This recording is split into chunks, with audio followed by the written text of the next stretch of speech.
Hey, I'm Jesse.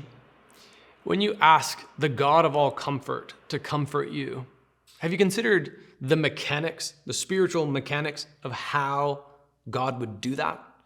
Do you know that it's largely going to come from other people? It's going to come from other people.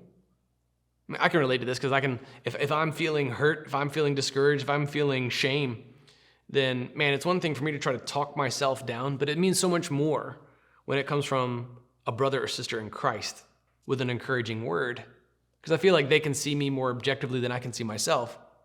Sometimes God uses other believers as the vessels and the catalysts by which we are comforted. And sometimes that means that you get to play the part of the comforter, that the God of all comfort would dispatch you as his vessel, as his soldier. Here's 2 Corinthians chapter 7, verse 2. Make room for us in your hearts. We have wronged no one, corrupted no one, taken advantage of no one. I say this to condemn you, since I have already said that you are in our hearts, to die together and to live together. I am very frank with you. I have great pride in you.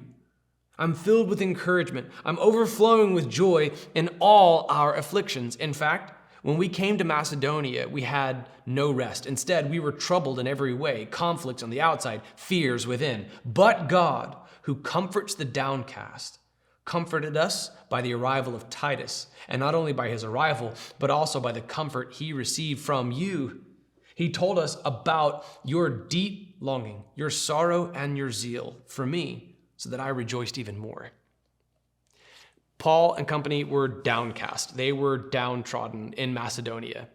They had received word now from Titus, who brought a good report regarding the church of Corinth. Evidently, they had received one of Paul's letters and received it well. And they'd longed to see Paul. That's a huge deal because the two companies, Paul and the church of Corinth, had a falling out.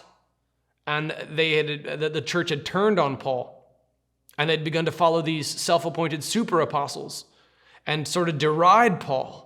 But now Titus brought a good report and said, Paul, they love you. They're repenting from sin. They want to see you. And this is what lifted Paul out of despair. They were surrounded. Paul and company were in Macedonia, and there was just conflict all around them. There's conflict on all sides. And then this good report from Titus brought them incredible comfort. Do you see the parallels between what he just gave anecdotally and what he opened this book with in the first place? So this is a good report from Titus, verse 6, but God, who comforts the downcast, comforted us by the arrival of Titus, and not only by his arrival, but also by the comfort he received from you. Do you remember this in chapter 1? This is our very first sermon on this text, that we sometimes endure affliction, that we endure affliction so that we can comfort others with the comfort that we ourselves receive from God. Here's chapter 1, verse 5. For just as the sufferings of Christ overflow to us, so also through Christ our comfort overflows. If we are afflicted, it is for your comfort and salvation. If we are comforted, it is for your comfort, which produces in you patient endurance of the same sufferings we suffer.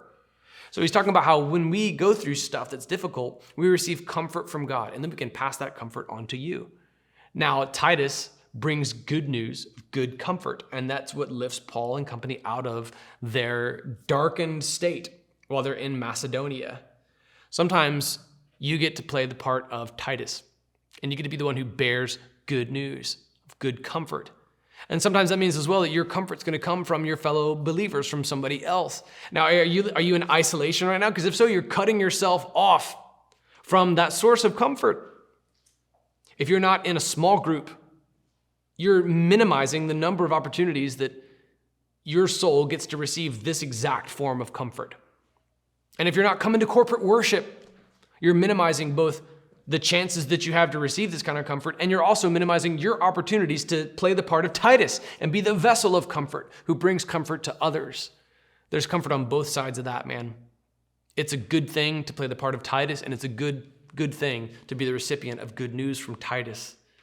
This is how God, the God of all comfort, comforts us in various afflictions.